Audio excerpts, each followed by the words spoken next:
नमस्कार दोस्तों, मेरे channel real life and DIY में आपका स्वागत है।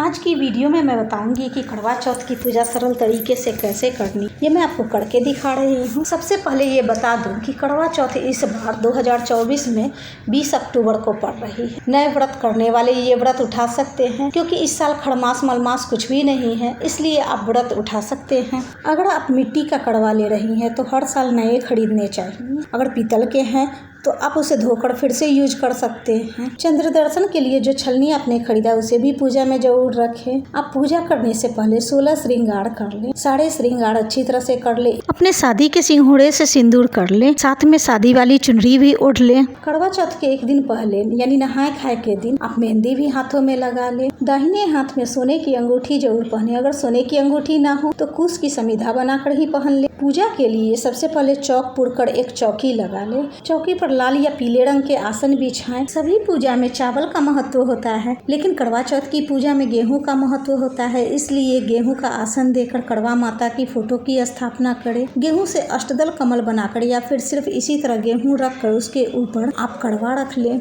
गेहूं के 13 दाने पहले ही कड़वा में रख ले ताकि उस समय भूले नहीं, और ये पूजा में चढ़ भी जाएगा। साथ में कड़वे में पानी भी भर ले, क्योंकि इससे हमें चंद्रमा को अर्घ देना होता है। कड़वा की घट में कलेवा लपेटें। कलेवा या 5 या 7 बार लपेट सकते हैं। कुछ लोग करवा चौथ में कलश स्थापना करते हैं, लेकिन मैं बिना कलश स्थापना के ही दिखा रही हूँ, क्योंकि इसमें कलश स्थापना उतना जरूरी नहीं होता है। कड़वा में 13 टीका लगाएं। कड़वा के ऊपर ढक्कन रखा होता है। मेरे पास ढक्कन नहीं है, इसलिए मैं दीपक रखकर ही दिखा रही हूँ। इसमें भी आप 13 टीके लगाएं। टीका लाल कुमकुम से लगाएंगे।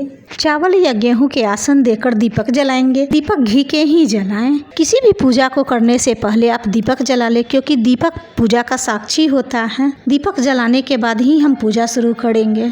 धूप बत्ती दिखाएं। पूजा के लिए चौकी स्थापित करें तो आप पूरब की तरफ ही खड़े, ताकि पूरब की तरफ मुख करके ही आप पूजा कर सकें। इस तरह की एक और कड़वा ले। इसमें आप गेहूं भी भरकर रख सकते हैं। कड़वा भरकर ही रखें, खाली ना रखें। मैं यहाँ ड्राई फ्रूट भर रही हूँ, आप चाहे तो मिठाइयाँ भी भर सकते हैं, या फिर कोई पकवान बनाए हैं तो वो भी आप भर सकते हैं। इस तरह से भरकर ही रखें। कड़वा के ढक्कन में भी मिठाइयाँ रखें। मैंने यहाँ मिठाई और मीठी मठरी रखी है। गेहूं के आसन देकर इस कड़वे को भी हम उसी जगह पर स्थापित करेंगे। जल वाले कड़वा पर भी आप मिठाई और मीठी मठरी रखें। ड्राई फ्रूट वाले कड़वा पे भी आप 13 टीका लगा दें। मैं यहाँ गणेश भगवान की अलग से स्थापना नहीं कर रही हूँ, क्योंकि कड़वा माता की फोटो में ही गणेश भगवान की भी फोटो बनी हुई है। मैं उसी में पूजा कर लूंगी। कड़वा माता और गणेश भगवान को सिंदूर लगाएंगे। बाकी सभी उसमें जो भी चित्र बने हुए हैं उन सब को भी चंदन लगाएं। दीपक की भी चंदन लगाकर पूजा करें। कड़वा माता को लाल वस्त्र पहनाएं, फूल चढ़ाएं। कड़वा पर भी फूल चढ़ाएं। पूजा करते समय कभी भी शांत और खाली नहीं रहना चाहिए, ऐसे मन भ्रमित होता है।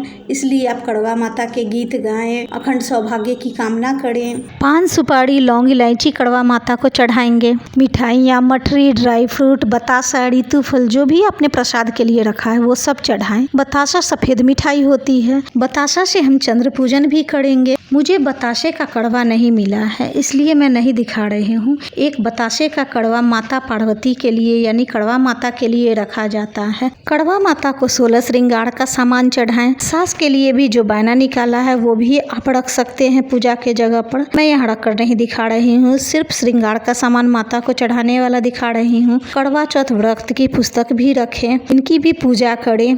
हाथ में 13 गेहूं के दाने लेकर करवा चौथ व्रत की कथा पढ़ेंगे, या फिर अगर आप पंडित को बुलाए हुए तो उनसे सुन ले। करवा चौथ की 4 कहानियां हैं। आप एक भी कहानी पढ़ लेंगे तो भी होगा, नहीं तो आप चारों भी पढ़ सकते हैं।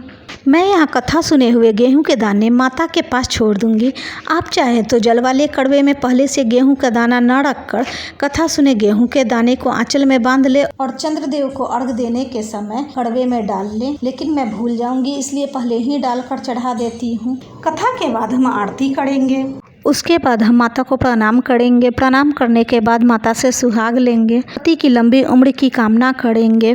इस तरह आपने जितने बार 5 बार या 7 बार जितने बार भी आपने सुहाग दिया है उतने बार आप सुहाग लेंगे। साड़ी के एक कोने या चुनरी के एक कोने से आप सुहाग लें। साड़ी के कोने मैं इसलिए नहीं दिखा पा रही हूँ क्योंकि वीडियो बनाने में मुझे दिक्कत हो रही थी, लेकिन आप जब ले तो साड़ी के कोने से ही सुहाग ले, डायरेक्ट इसी तरह से ना ले। कड़वा कैसे फेरा जाता है ये बोलकर ही बता रही हूँ। कड़वा को एक दूसरे के स्थान पर 7 बार फेरे, यानी इधर का उधर और उधर का इधर करें। अगर ग्रुप में है तब तो इसकी जरूरत ही नहीं होगी। इस तरह आप अकेले रहने पर भी कड़वा फेर सकते हैं। जो अपने श्रृंगार का सामान माता को चढ़ाया है उसे आप खुद भी यूज कर सकते हैं। और जो सास के लिए बायना निकाला है सो, और कड़वा में जो ड्राई फ्रूट मिठाइयाँ भरी है सो, ये हम अपनी सास को ही देंगे। अगर आपकी सास नहीं हो तो आप अपने ससुराल पक्ष के किसी भी बड़े को दे सकते हैं। आप अपनी जेठानी को भी दे सकते हैं। बहुत से जगहों पे कड़वा में सरई भी लगाया जाता है। चंद्रमा को अर्घ देने के लिए छेद वाले कड़वा रखे जाते हैं, लेकिन आप इस प्रकार की भी कड़वा ले सकते हैं। बस अर्घ देते समय ध्यान देना है कि हाथ टूटकर या रुक रुक कर ना हो। चंद्र पूजन में किन किन सामग्रियों की आवश्यकता होती है उसकी थाली की भी वीडियो लेकर आऊंगी, इसलिए चैनल पे बने रहिए।